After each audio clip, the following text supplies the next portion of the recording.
Hello, and welcome to the Back Room, where we talk about politics across the country, around New York, and even right here in the Bronx. I'm Lisa Schiffren, your host, and a former Republican speechwriter. David Eisenbach, presidential historian. Tonight, like most of the country, we're going to talk about Charlie Kirk, who was assassinated last Wednesday at Utah Valley University by a young man who appeared in court today to be sentenced, to be indicted. This is a tragic and painful instance of political violence, I think. I mean, I think it does in fact approach terrorism in the sense that it is political violence and not just random. Yeah, well, political violence in America is nothing new. But it does feel it's just yet another crazy thing that is getting us closer and closer to the abyss. I feel like we're stuck in this whirlpool where we just can't get out, and it's scary. Well, right. The thing this leads to is civil war, which nobody wants. And yet we have congressmen like Marjorie Taylor Greene talking about now we need the national divorce from liberal America. But how does that even work? And, well, wait a minute. Is that even a legit possibility or a responsible thing for a congressperson to say? You know, I'm no fan of Marjorie Taylor Greene, so I'm not going to defend her or what she said. But I will say that so many liberal congresspeople, and liberals in general, liberal people with platforms, came out immediately to condemn Charlie Kirk, to talk about hate speech. Charlie Kirk was famous on the right for being patient and kind of very intensively, he coddled the people he talked to. He spoke very respectfully to everyone who challenged him, to trans people, to gays, to liberals on all sorts of issues, climate change, issues where the right has no interest in the issue anymore. He was very much not a man of hate. And I mean, I guess I'm old. I was surprised to see how much of a following he has among young Republicans. But he clearly has spent an awful lot of time courting the young generation, and he's succeeded. Yeah. Just starting with I think the reaction of so many people on the left and liberals was shameful. This kind of celebration and a kind of shame on him. He kind of deserved it. Chicken's coming home to roost. Exactly. I mean, that's disgusting. It's the last thing we need as a people. And I think that there is a kind of desensitizing thing that's going on where it's just a murder of a 30-year-old, right, is something to celebrate. I mean, that is just absolutely insane to me. And as far as Charlie Kirk was concerned, you know, part of the problem now is if you disagree with somebody, you call them a terrorist, you call them a racist, you call them an anti-Semite, you call them a fascist. And this language that we just have where you can't say anything without being labeled something that completely delegitimizes not only what you're saying, but you yourself, right? That kind of discussion, I think, has contributed to a violence in our political culture. And I mean, I hate to say it, but I think this is very much the left and not so much the right. The right does it, too. The right doesn't do it. The right doesn't call anybody a fascist. It doesn't call anybody... No, it calls them a communist. A communist. A communist. Especially a terrorist. when they are a communist. Well, right? But terrorism. I mean, just to, as soon as this happened, right? And it's now we got to crack down on the left. The Trump administration. You got Stephen Miller compiling a list of leftist organizations that now we're supposed to crack down upon because they influence this kid. They fund very dubious behavior. Well, so do many right-wing organizations. No, that you can't name one. You're punishing speech that, yeah, it's upsetting and in many cases it's wrong and overboard. But to label them now threats, extremist threats, terrorist threats to the United States, and then using that to justify legal action against them, one second ago, you were saying exactly the opposite. You were talking about how problematic it is that on the left, people resort immediately to these the right. And the aspersions. Right, and the right is guilty of this too. The right is not nearly. You just said, anybody on the left, right, that they are now labeling terrorist organizations because they influence this very Nobody has labeled kid. Anybody a terrorist yet. That's what Stephen Miller is talking about. That's what Trump is talking about. This is already in the works, that they're going to use this moment to now go after groups on the left. And this is a violation of free speech, and a line must be drawn between actually assisting somebody in a violent act and saying something that might have influenced somebody who does a violent act. That can't be labeled the people a crime. They're going after, Kash Patel, the FBI director, this afternoon, announced that there are more than 20 people who were on Discord, this platform that I, of course, had never heard of. Right.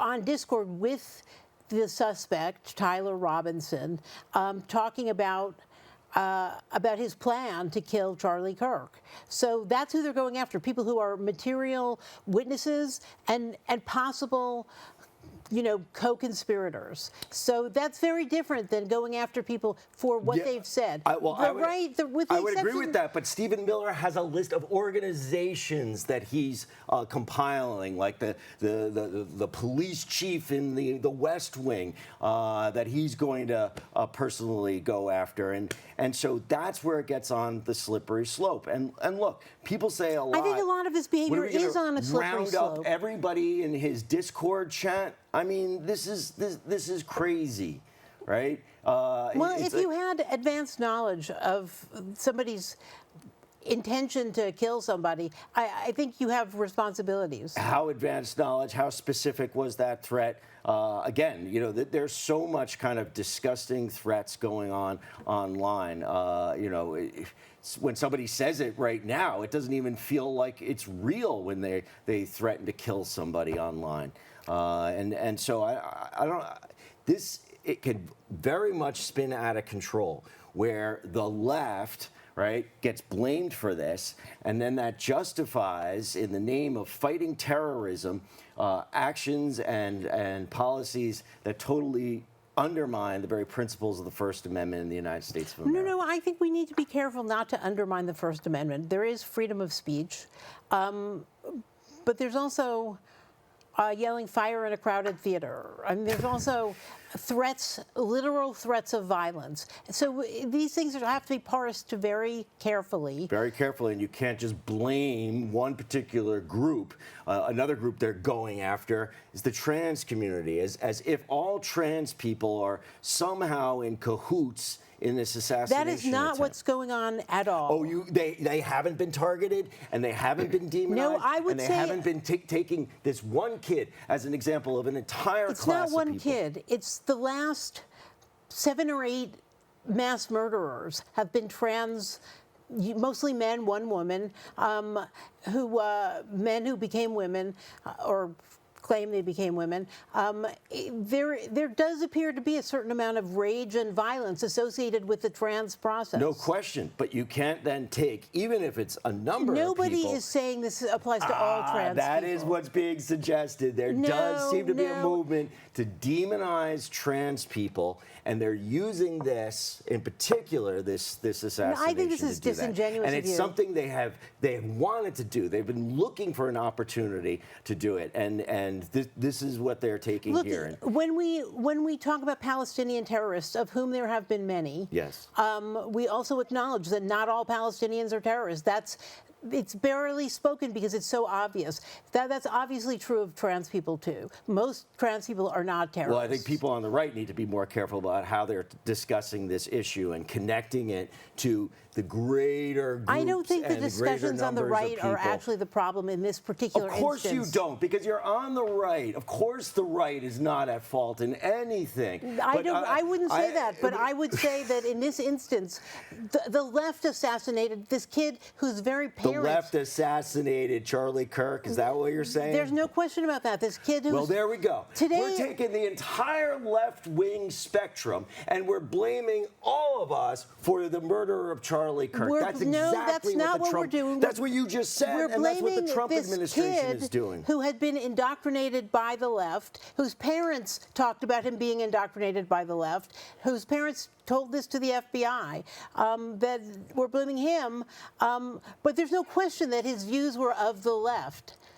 Sure, just like there have been right-wing murderers whose views were of the right. That doesn't make the right wing terrorists and wrong and need to be banned, which is exactly what people on the right are saying right now about the left. It's worth even just that acknowledging- blanket term, the left. Well, it's worth it. Well, there's doesn't even mean anything anymore. Well, right, because mostly we're talking about the far left, which not sure what that means anymore. We'll get to that after break when we talk about the mayoral candidate for the city of New York, who is of the far left, the DSA, the Democratic Socialist Party. Mandami into this thing too. Well,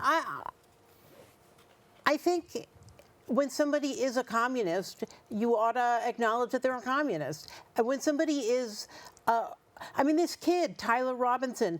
Today we heard his texts to his trans lover, where he talked about the hate. The hate from Charlie Kirk was too grave to ignore, so he had to kill him.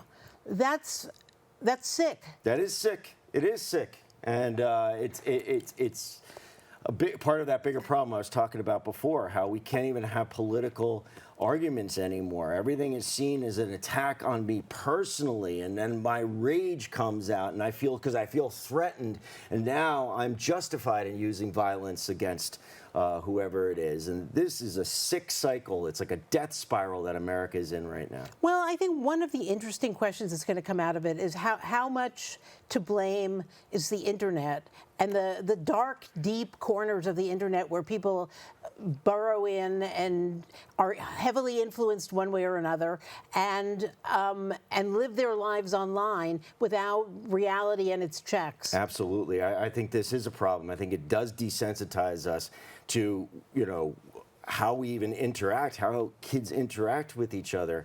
If you look at the bullets, the stuff that he wrote on the bullets, it's all these kind of like memes and references to the furry community online and like inside joke stuff that kids share. So there's no doubt this is tied in to this kind of a real problem with putting kids online so early, and they don't handle it very well, and it zapped their brains. This is not good for that's society. Totally true, and I think this kid in particular was a loner. He didn't have many friends at school. He went to college for a semester. He was smart. He won a full scholarship to college, and then he just dropped it after a semester and went to a trade school. Yeah. It's people got to be careful with your kids. I feel for these parents. It's like this would be the last thing that they intended to produce, and there's so little control you have over the influences on the kids. They were conservative Mormons. This is the last thing. They undoubtedly worked hard to bring up a decent son. We're going to go to a public service announcement. Please stick with us, and we'll be right back.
look at the Marijuana Regulation and Taxation Act that amends New York City Labor Law 201D.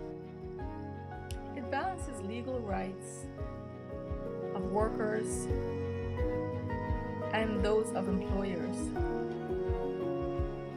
while recognizing federal law. It protects those that are over 21 and legally employed. However, it doesn't protect illegal activities having to do with cannabis. Protection is regardless of immigration or citizenship status. Here's the rundown. Between work hours, it grants employers certain abilities. But employers can't restrict employees' use of cannabis during non-work hours.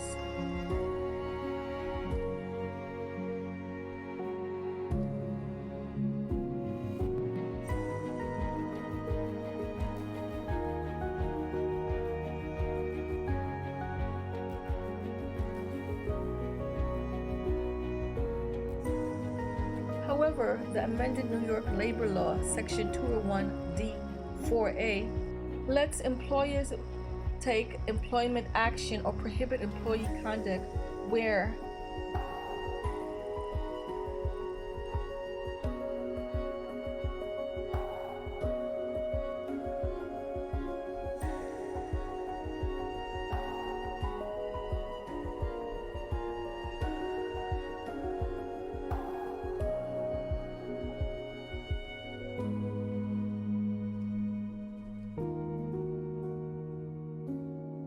employers can't drug test employees except in situations where it's mandatory by the state or federal government for certain jobs.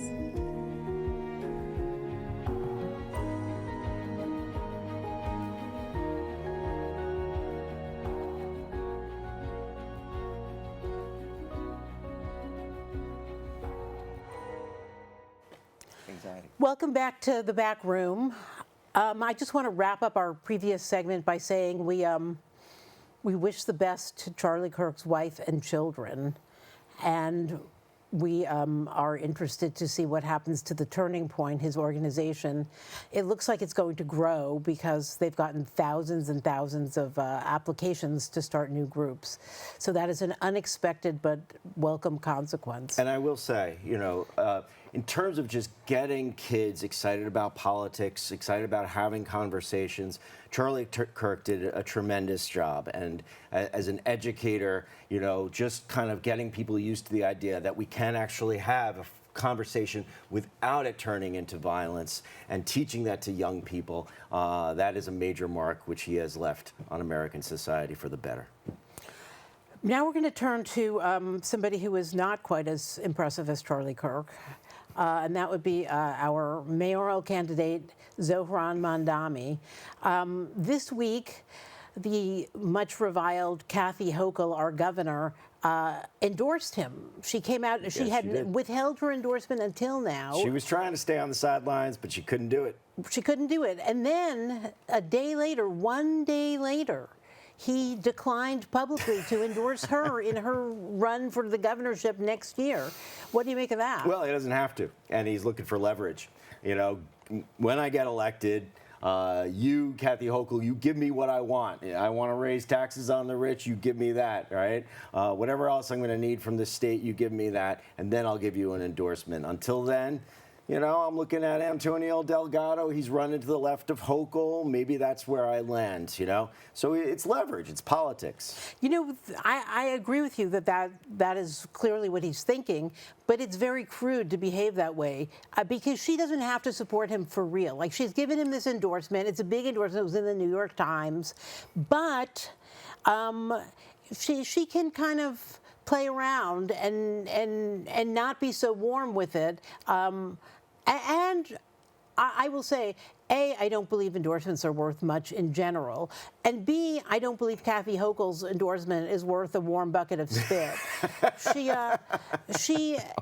nobody likes her. She's got very high negatives. She's done nothing good for the state. She's done nothing good, period. She's done nothing to distinguish herself. I can't imagine that having her endorse you gets you anything. It's swinging many New York City voters. I don't think so either. But I think the politics of it are interesting because she's looking at the numbers. She knows he's going to win, and she needs to get on the good side of his followers. Particularly the hardcore ones. And so it's a political calculation on her part. Believe me, she would rather not. She would rather sit on the sidelines with Chuck Schumer and Hakeem Jeffries and allow this thing to just happen without her. But it's a political calculation, and she's obviously gamed it out. Yeah, I would guess that's right. What's Mandami up to besides that? What offensive things has he done this week? Well, he has to address a tweet that he did in 2020 during the George Floyd moment, talking about how the NYPD was anti-trans, sexist, racist, a tweet from the past. He didn't want to have to address it, but he finally did, and he said that that was wrong to say. Right. He's been pretending that he's not opposed to the New York Police Department. Right. Well, if you're going to be the mayor of the city of New York, you got to make peace with the police department. Because if they sit on their hands and crime starts to skyrocket, then the whole situation turns on you. Well, even if they don't sit on their hands, if you send them out to do their job, but you replace half of them with social workers or psychologists, this is one of the plans. What the hell is that? It's more of a psychological outreach. And, again, I think that this sort of belongs in the bucket with a number of ideas that work on the campaign trail, but actually when you get to practicing them, they kind of dissipate. He's already kind of backtracking. The more serious and the closer he gets to becoming mayor, the more reality sets in. And he's not the first mayoral candidate to confront that. I mean, this idea of sending social workers and psychologists to deal with criminals is so crazy because the only thing they should be doing is locking them up for being insane when they are insane. Your average criminal has some motive, but there are plenty of people on the streets of New York who are, in fact, criminally insane and should have been put in institutions against their will long ago. And the fact that we don't do that anymore led, among other things, to last week's murder on the train in Charlotte. Well, this is, people being pushed on the subway.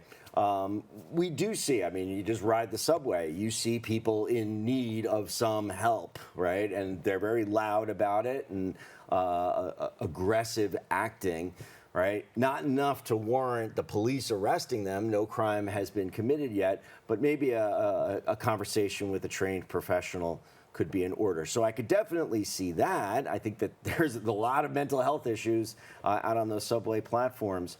But if you're going to create these teams that are going to go out on patrol with the police, that's going to be a very expensive option. Mandami does not believe in prosecuting misdemeanors.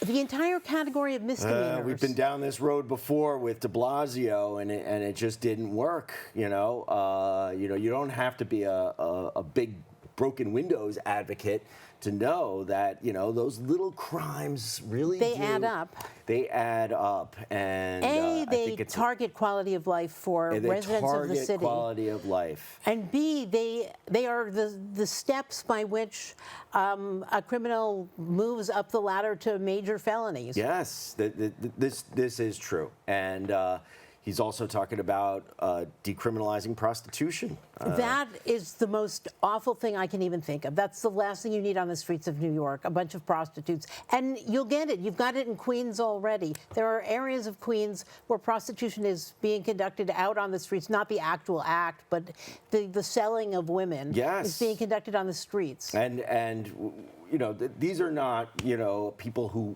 have chosen that lifestyle, or you often hear from advocates to legalize prostitution.